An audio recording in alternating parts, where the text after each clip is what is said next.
My son was trapped in a fire, but I didn't ask my already arrived husband for help. Instead, I hooked up the fire hose and charged into the blaze myself. In my previous life, I had to threaten self-harm before my husband, then the fire chief, agreed to save our son first. But his beloved white Moonlight and her daughter fell to their deaths from upstairs. He showed no emotion, yet on our wedding anniversary a year later, he tied me and our son up, doused the house in gasoline, and burned us alive. When I opened my eyes again, it was the day of the fire. But this time, my son didn't scream for his dad, he started saving himself. Turns out, my son had been reborn with me. Chapter 1. The sharp wail of a fire truck shattered the calm of the early morning. Just like last time, I was the first to arrive at the kindergarten. What are you doing opening the hydrant? You can't just act on your own like that. The person pulling me back was none other than the kindergarten director,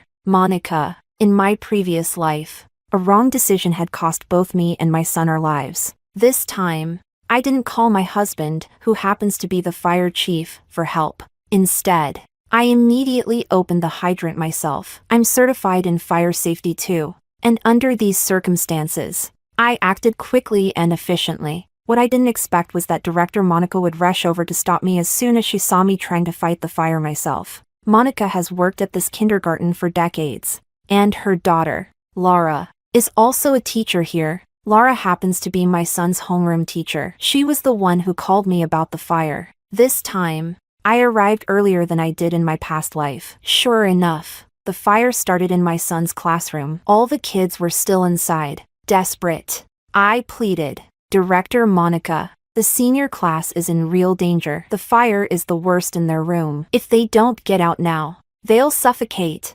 But Monica still held on to my wrist, her expression calm as she said, "Don't be an alarmist. It's just a minor incident. The teacher is in there with the children. They've had proper training and know how to protect them." Other teachers gathered around as they saw me struggling with Monica, whispering and pointing fingers. This mother, just because you want to save your own kid first, doesn't mean you can ignore everyone else. The firefighters are already here. Do you really think you're more qualified than them?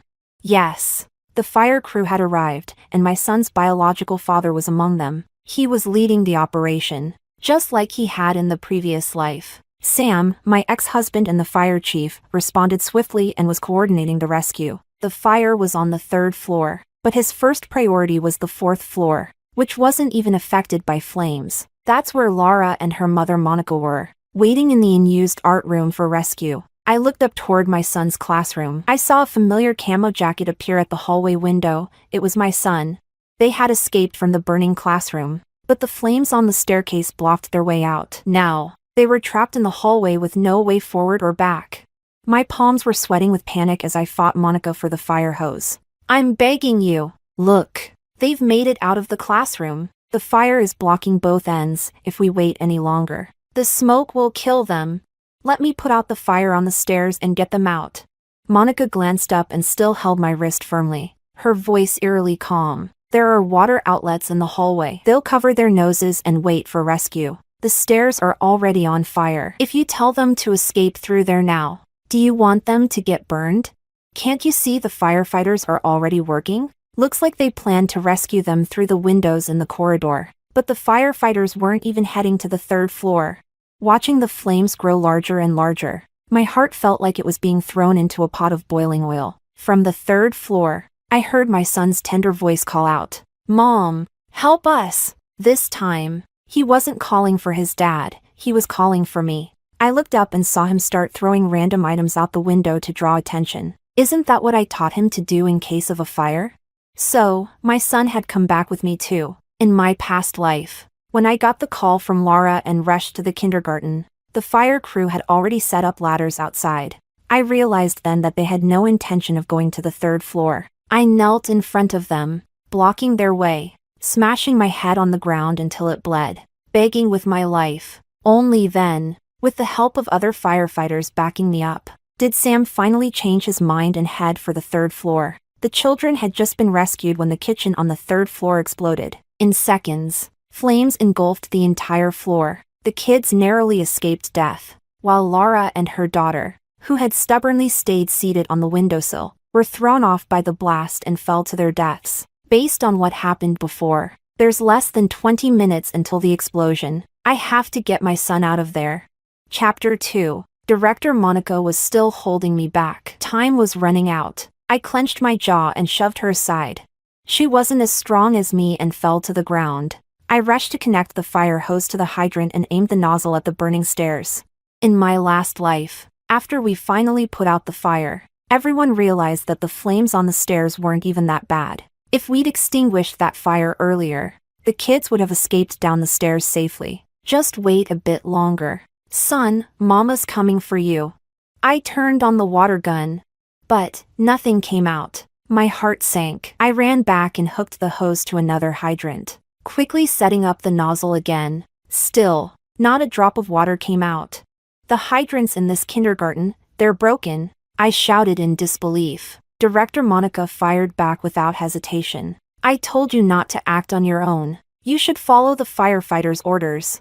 I threw down the useless hose and rushed downstairs, frantically looking for a fire extinguisher. On the playground, one of the firefighters saw me and called out, "Hey, sis-in-law, what are you doing here?" I turned and saw it was Bruno, the most senior member of the team after my husband. I grabbed his arm, desperate. "Quick! Give me a set of firefighting gear, I need to get in there and save them." Bruno looked confused and tried to reason with me. "Sis-in-law, it's dangerous in there. Let us handle it, okay?" I dropped to my knees. "You know I'm trained too. There must be backup gear in the truck. Please, give me a set." Bruno hesitated. I can't. Not without the captain's orders. There's no time. I pleaded. The kitchen is on the 3rd floor. If we delay even a bit longer, it's going to explode. In my last life, Bruno was the calmest one. He was the one who convinced Sam to change the rescue route, even if he can't give me the equipment this time. Once he hears about the risk of an explosion, I know he won't just sit by. Bruno's eyes widened in shock. He started to panic. "But we asked the director earlier and she didn't tell us any of that." "No way. I'll go get the captain now. You get to safety." He ran toward Sam. "Captain, the 3rd floor has the worst fire. The source seems to be the kitchen. We need to go there first." Sam barked back, annoyed. "What do you know? The 4th floor is more dangerous. They're suffering from the most heat and smoke. Plus, they're already on the windowsill. If we wait, they'll fall." Laura was hugging her daughter, sitting on the windowsill. Their legs dangled outside with nothing to grab onto. Her little girl had never seen anything like this and was struggling in her arms. They really could fall at any moment. Bruno was drenched in sweat, insisting, "But the kitchen is on the 3rd floor. If the gas comes into contact with the fire, it could explode at any second." Sam paused, visibly shaken, but when he saw Lara's helpless face, he snapped back. "I know what I'm doing. Move fast, don't waste time." "But your wife's headed to the 3rd floor too. And your son, isn't he at this kindergarten?" "Shut up. I'm in charge here. Are you following orders or not? If not, get the hell out of my sight." I saw the frustration on Bruno's face and knew I couldn't count on him anymore either. The cries from my son's class were growing weaker. The kids were probably choking on the smoke already. I sped up, classroom by classroom, throwing open doors on the 1st floor. Finally, I found them, a pile of fire extinguishers in the surveillance room.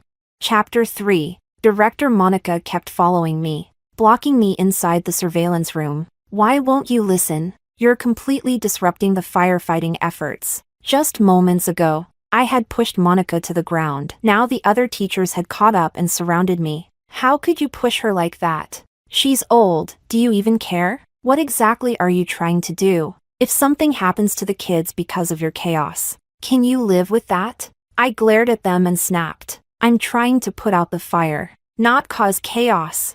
You're the ones blocking me. What are you trying to do?" My desperation must have gotten through a little. Some of them looked hesitant now. One of the surveillance machines was still working. On the screen, I could see my son leading the kids away from the kitchen, toward the far end of the hallway. Looks like he'd warned the teacher about the risk of an explosion. They had covered their mouths and noses with clothes and were huddled next to the bathroom closest to the stairs. All I needed to do was put out the fire on the stairs, then they could escape immediately.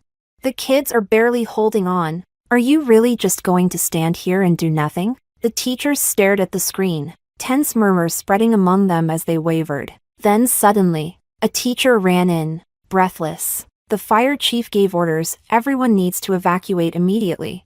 It's too dangerous in here. No one is allowed back inside until backup arrives. He said someone was already interfering with their rescue efforts. All eyes turned to me. I was completely surrounded now. Sam, you won't save our son, and now you won't even let me? Monica turned to me and said coldly. If you run into the flames recklessly and something happens, who's going to be responsible? The teachers grabbed me again. That's right. The chief made it clear, we're to stop anyone from going in. For the safety of all the children, we can't let you act impulsively. My hands began to tremble. My son didn't have much time left. They were wasting precious minutes. They were killing him by doing nothing. Desperate, I cried out. I'm certified. I have my firefighter license. I'm qualified to go in if I just have the equipment. But no one was listening anymore. They wouldn't budge. Time ticked by. I couldn't hold back the tears as I clutched the fire extinguisher and tried to push through them again and again. I kept struggling, but my strength was fading. And then, where's my child? Where is he? A tall, strong man suddenly forced his way through the crowd. Chapter 4. The man shouted anxiously. The ones who got out through the main entrance, my son wasn't among them. Is he still inside? Director Monica quickly responded. The fire crew is already rescuing the children. Please, sir, try to stay calm. The man had already stormed up to the director and shouted furiously. How can you say that? There's a fire and you're not even panicking? Before Director Monica could reply, a crowd of parents followed him in. The strength of the parents quickly overwhelmed the teachers. They all pushed into the surveillance room at once. Ah, that's my daughter Roma. Why is she still trapped inside? My kid's in there too. Why hasn't anyone gone in yet? There's so much smoke, they won't hold on much longer. Roma's mother saw me, tear-streaked and exhausted. Ethan's mom. What's going on? I immediately shouted.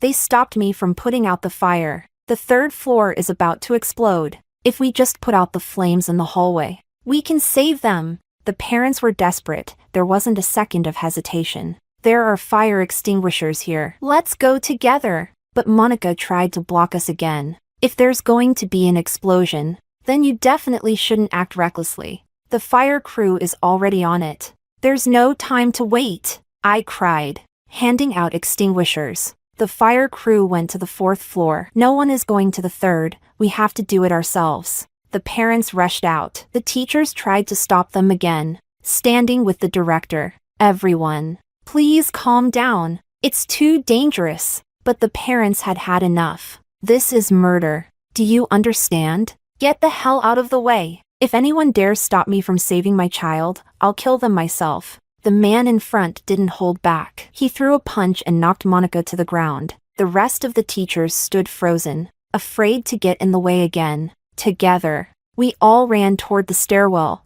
Too much time had already been wasted. I had no time to suit up or prepare. I twisted open the extinguisher and rushed ahead of everyone. The other parents followed my lead, activating their extinguishers one by one. Meanwhile, on the other side of the building, Sam had already rescued Laura and her daughter, carrying them to safety from the danger zone. But in front of us, those roaring flames began to die down under the fierce determination of a group of parents who would die for their kids. Step by step, we advanced. The hallway was only 10 meters long, but it felt like miles. Then, through the smoke, a tiny hand reached out.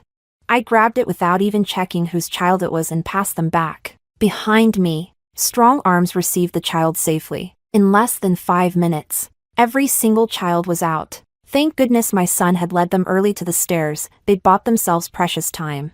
Just as we exited safely, the explosion hit. Sam stood off to the side, holding Laura and her daughter in his arms, watching everything unfold like it was a show. My 6-year-old son clung to me tightly, his voice full of worry as the medics arrived and bandaged my hands. Mama, this time, we didn't need Daddy. I turned to look at Sam and Laura. Sam didn't even spare a glance for me or our son. Laura, pointing toward me, whispered to Sam, I know how the fire started. I have evidence. Laura was a teacher here, and Sam's first love from 10 years ago. When Ethan started kindergarten, she and Sam had a coincidental reunion. Sam had been with me for 10 years, the man everyone thought was a great husband and devoted father. I never once suspected him. Who would have thought that in a real fire? He'd save them first, and that even in death. He would want me and our son to pay the price for them. If I hadn't threatened the fire crew with my life in the last life.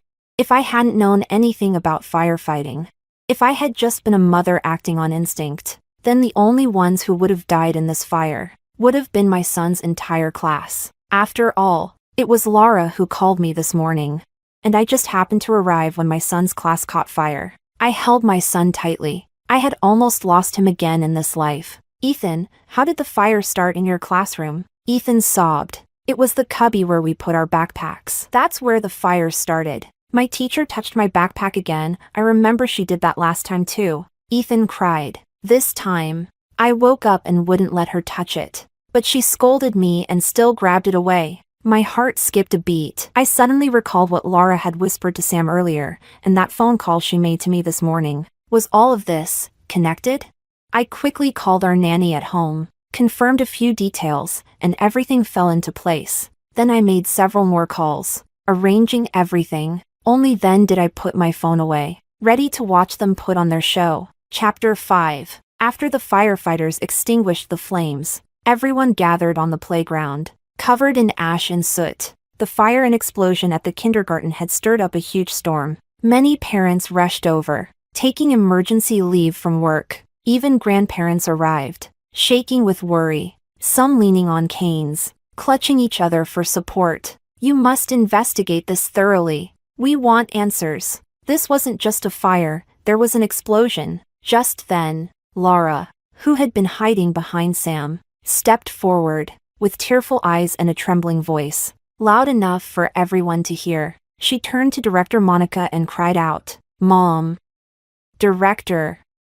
It's all my fault. I found something dangerous in Ethan's backpack. I just called his mom to warn her, but I never imagined it would still cause a fire." The parents grew restless. They demanded, "What do you mean dangerous? Speak clearly." Laura wiped her tears and replied, "There was a hydrogen-powered glow capsule inside his backpack. It used batteries. But the battery was leaking. It was a serious hazard." Sam frowned. That was basically like putting a time bomb near the children. Leaking batteries could easily trigger spontaneous combustion. Seeing the parents grow angry, Laura continued, "I reported it as soon as I noticed it. I called his mom right away, but it was still too late." Sam then turned toward me and our son, frowning deeply. "Miriam, we studied fire safety together. You even got certified. How could you give your son something like that and let him take it to school, wearing his fire chief uniform?" His words carried weight. Almost immediately, everyone turned to look at me with suspicion. They were convinced the fire had been caused by me and Ethan. But at that exact moment, the chief of the municipal fire department arrived at the kindergarten with his team. I had reported the case to him myself. I told him someone was deliberately setting a fire at a kindergarten and trying to destroy the evidence, with hundreds of children's lives at stake. He had no choice but to show up in person. At the same time, I had also contacted my close friend, Chief Angelo from the police department. He and his officers were on their way as well. In my past life, when Laura and her daughter died, Sam kept quiet about the cause of the fire, and I never pressed him for answers. But this time, I would not stay silent. Let's see these wolves in sheep's clothing get exposed right here, in front of everyone. Chapter 6. The parents surrounded me. Just as I was about to speak and explain, Laura jumped in ahead of me. "Ethan's mom, how could you be so careless? How could you let your child play with something like that?" Tears welled up in her eyes as she said dramatically, "So many children's lives were in your hands. My daughter and I almost died just now." Then Director Monica stepped forward as well. "Ethan's mom, your behavior was completely unacceptable. You even interfered with the rescue operations. You need to take responsibility for what you've done." The crowd erupted in anger. One furious father lost control and stormed toward me, raising his hand to slap me, but someone caught his wrist in midair. I turned to see it was one of the parents who had gone into the burning building with me. He stepped in front of me protectively and said firmly, "You just got here. You don't know what happened." When the fire broke out, it was Ethan's mom who led us in to fight the flames. If it weren't for her, all the children would have died in that explosion. I gave him a grateful nod, but others still looked skeptical. Didn't the director just say she interfered with the rescue? Roma's mom, who had also been in the surveillance room earlier, stepped up.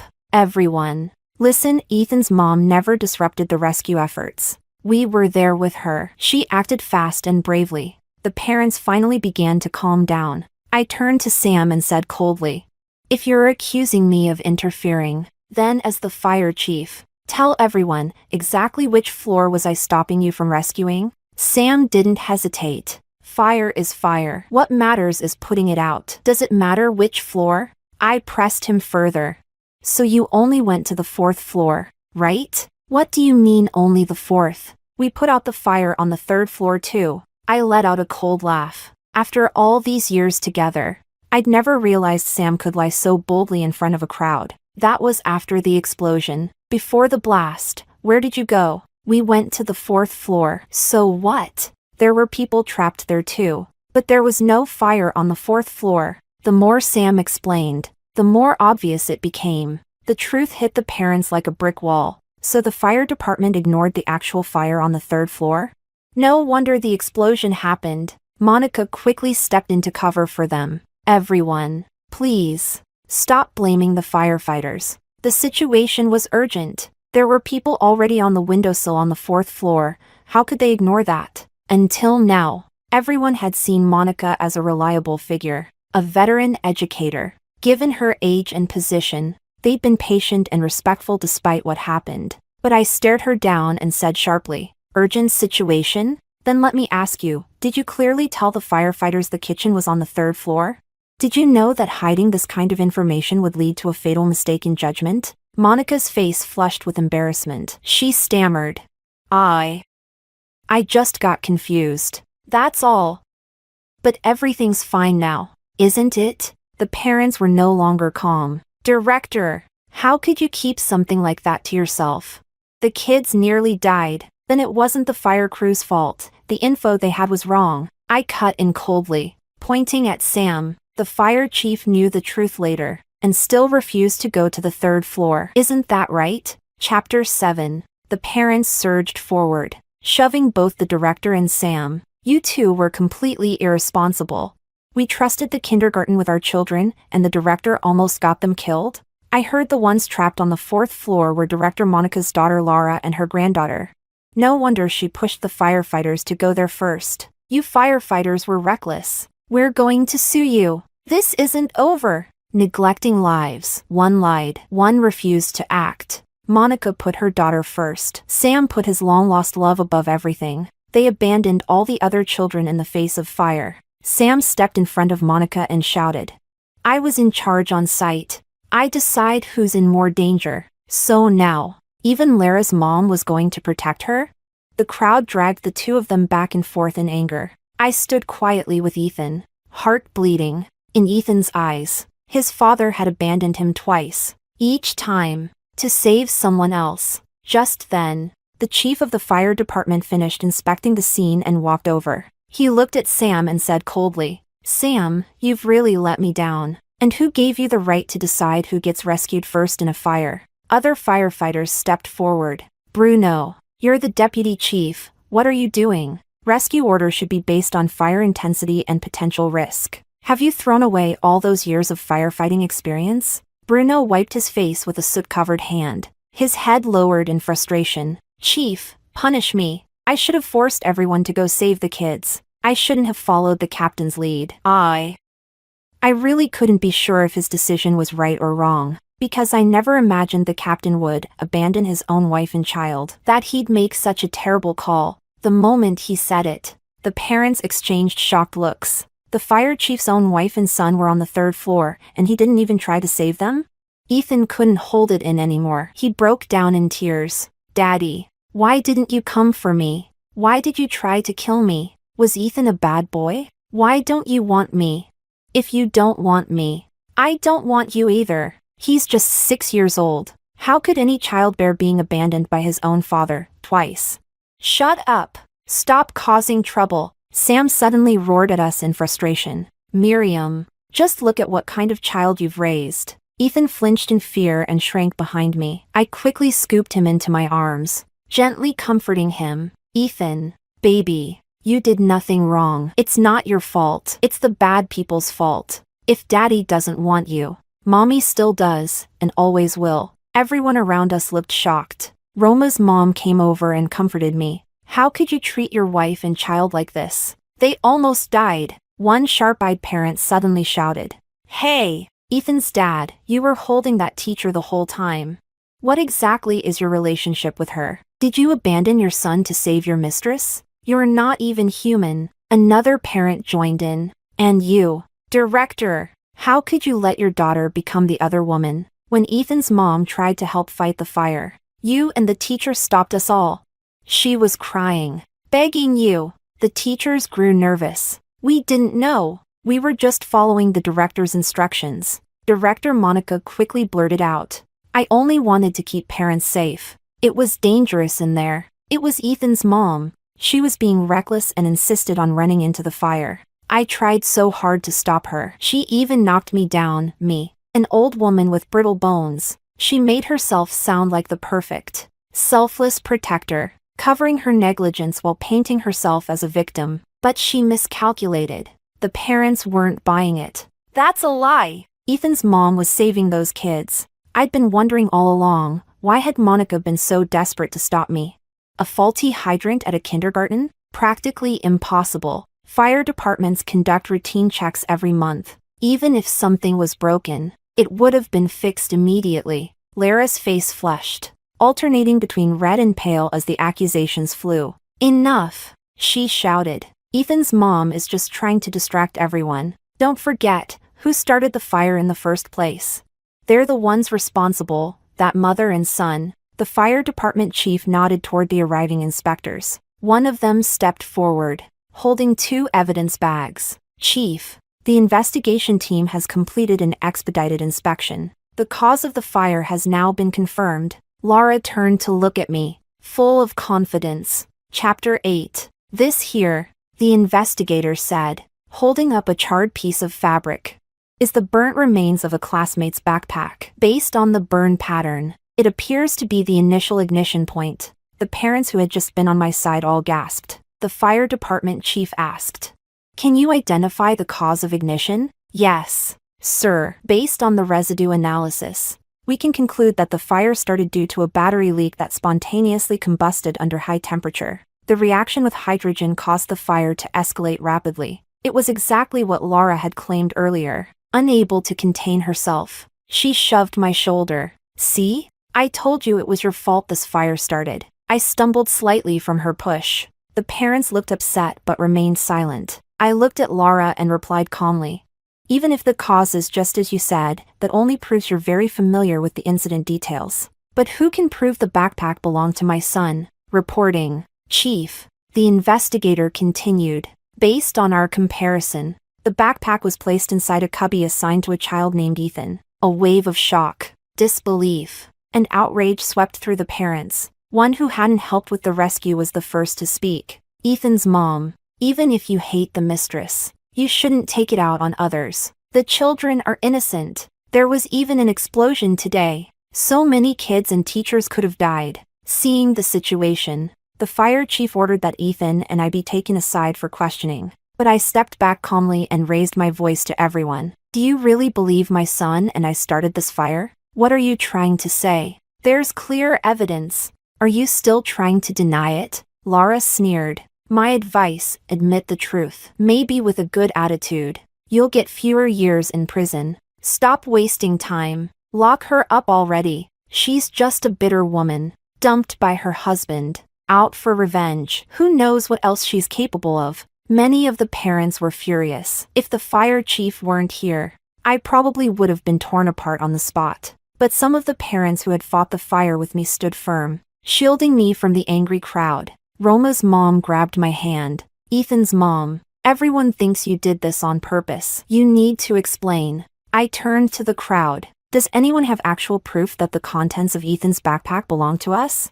Is it not possible that someone else put them in? Lara stepped forward. Oh, please. Are you trying to say it was me? Yes, I replied, coolly. It was you. You're slandering me. Those things were bought online. If they weren't yours, show us the purchase history. I smiled and opened my purchase records on my phone. Sure enough, the toys and cheap batteries had been ordered under my name, delivered to my residential pickup station just a few days ago. Laura, you really planned this setup carefully, didn't you?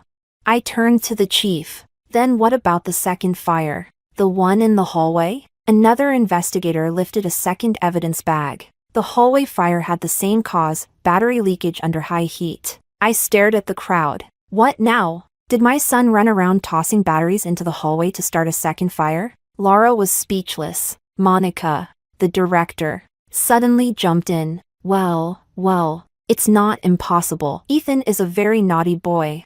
Maybe he threw the batteries into the trash. Maybe that's what ignited the hallway. How do you know the batteries were found in the trash? The fire chief narrowed his eyes. Suspicious. With years of experience, he knew when someone had just slipped up. Suddenly, police sirens blared outside. Chief Angelo had finally arrived. He strode in and called out, Miriam, I've brought the evidence. Chapter 9. Chief Angelo took out his phone and played a video from the courier pickup point. On screen, Laura was clearly seen picking up a package and walking away. Based on the timestamp, Angelo said, that package matches the order of the toys and faulty batteries purchased online. Laura shouted in panic. That doesn't prove anything. She ordered it. The account's on her phone. Sam, hasn't your phone been logged into the shared shopping account this whole time? Sam snapped out of his daze. Yes. We use the same account. It's been logged in on my phone. Has your phone ever been out of your sight? Sam looked at Laura suspiciously. Laura, did you use my phone while I was in the shower? How could you do this? Ethan is my son. How could you try to kill him? The police began walking toward Laura. Seeing that even Sam no longer stood by her, Laura panicked and hid behind Director Monica. Monica stepped in, blocking the officers. Even if Laura ordered the toys and picked up the package, you can't prove she's the one who actually put those things in the bag. The elderly woman looked like she was ready to fight tooth and nail. Not only did she shield Laura, she even tried to pull on the officer's arm. You all think just because her husband passed away, you can bully a widow and orphan? I won't let you falsely accuse her. So Lara's husband had died. No wonder she was desperate enough to take such risks for Sam. Ethan stepped forward. Those things weren't mine. The teacher touched my backpack. She put them in. Laura lost her temper when even a child dared to confront her. You little brat. Stop lying.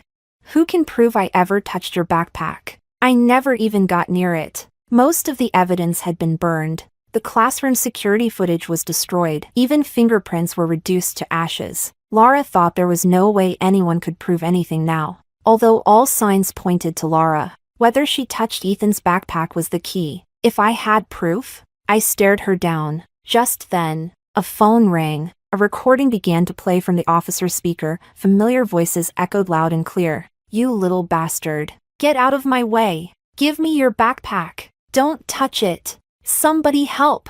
The teacher is stealing my backpack. Nobody's in the classroom right now. Who's gonna help you? Huh? Let go. There was the sound of a scuffle, and then Ethan's crying. She must have pushed him. Next came rustling, a zipper unzipping and zipping again. Then Lara's voice. You little bastard. Just like your awful mother. I put the bag on the shelf. Don't touch it. Go outside and do exercises with the others. Ethan was too young to understand, but everyone else in the room did. The hatred in the parents' eyes exploded. They surged forward, surrounding Laura and Monica with furious curses. Even surrounded, Laura still yelled at me, Miriam, you're despicable. I looked at her coldly. Despicable? I gave my son a recording device because he kept getting hurt at school. I wanted to know what was really going on. You thought once everything burned, there'd be no evidence. You didn't expect the recorder was synced with our home system. Every file uploaded instantly. What she really didn't expect was that Ethan had returned with memories of the past and had tried to stop her from touching his bag. That's why the recorder was triggered. An officer stepped forward and cuffed Laura. This is what we call the net of justice is vast and tight. Laura, you are now under arrest for arson. No, I didn't start the fire, even if I put those things there. I didn't cause the explosion. She was still struggling. At that moment, more officers and firefighters approached with a new bag of evidence. Chapter 10. Chief. One firefighter reported. We found a heat pack in the director's office. It matches exactly with the fragments discovered at the scene. We suspect the heat released by this item caused the batteries to ignite. Director Monica lunged forward, trying to snatch the evidence bag, but was tackled to the ground by police. That's mine. I'm old and afraid of the cold. I use those heat packs for myself. Oh, really? The officer retorted, because the same type of heat pack was found in the hallway and inside the backpack. And you somehow knew where the hallway batteries were found, buried under trash. How do you explain that? Laura turned toward Monica in a daze, then suddenly shouted, No! I took the heat packs. It has nothing to do with my mom. I wasn't going to let them off easy. Then who's going to explain why the fire hydrants had no water? The officer glanced at the teachers coldly. Tampering with fire hydrants is no different from arson. If anyone's thinking about covering for someone, think again. The old janitor suddenly stepped forward in a panic. I remember now. I saw the director messing with the hydrants. I thought she was checking them. I didn't realize she was sabotaging them. That was the last straw. The enraged parents could no longer hold back. Fists came crashing down on Monica and Laura. The grandparents of the children even spat on them in fury. It took all the officers' effort to pull them from the mob. Monica and Laura thought they were finally saved. Smiles of relief crept onto their faces. But the officer's next move wiped those smiles away. In the next second, 2 cold handcuffs clicked shut around their wrists as they were shoved into the police car, surrounded by the curses of furious parents. Lara's daughter chased behind the car, crying for her mother, now an orphan, with no family left. It turns out Director Monica had raised Lara alone as a single mother, and now, Lara's daughter's future was left uncertain. Just before she was taken away, Lara turned and glared at me venomously. Miriam, don't think you've won. Sam never loved you. He was screwing me while telling me how sick of you he was. Slap. Sam's hand landed hard across her face. You filthy whore. I protected you, and you ruined me. He raised his hand to hit her again, but the fire chief stopped him. Sam, the chief said sternly. You let your selfish desires cloud your judgment during a rescue. You'll be held accountable. Prepare to do time. As Sam was led away, Ethan clung to me and whispered, Mommy. I don't want that kind of dad. And I held him tight. That kind of beast doesn't deserve to be Ethan's father. He doesn't even deserve to be called human. After the arrests, the police sealed the kindergarten. The teachers, now crying, wailed in despair. We didn't know anything. We're innocent. Now we're going to lose our jobs. But the parents snapped back. Innocent? You followed orders blindly and let monsters hurt our kids. You're lucky we didn't beat you too. The teachers scattered under the parents' rage. Later, Officer Angelo told me that Director Monica had confessed everything. At first, she tried to stop Lara when she learned Lara planned to start the fire. But Lara refused. She was determined to get rid of Ethan.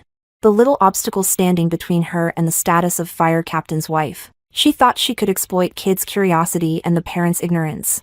Frame Ethan and me for it all. Monica, helpless and swayed by her desire for Lara's happiness, agreed to set the second fire in the stairwell and sabotage the hydrant, trying to trap Ethan with no way out. And if I, his mother, died in the fire too? Even better. What they didn't expect was that I would fight back, or that the fire would spiral out of control and end in an explosion. At the trial, the courtroom was packed. Though no one had died, the judge considered the crime so severe that Monica and Lara were sentenced to life in prison. Sam got 5 years for dereliction of duty and obstructing justice. On top of that, for cheating during our marriage, he left with nothing. The other parents thanked me for saving their children. Roma's mom even grabbed my hand and said, Take me with you to get a fire safety license too. The other parents who helped in the rescue all cheered. The children found a new kindergarten, and my Ethan, after everything, became my little man. Mom, he said, from now on, I'll protect you.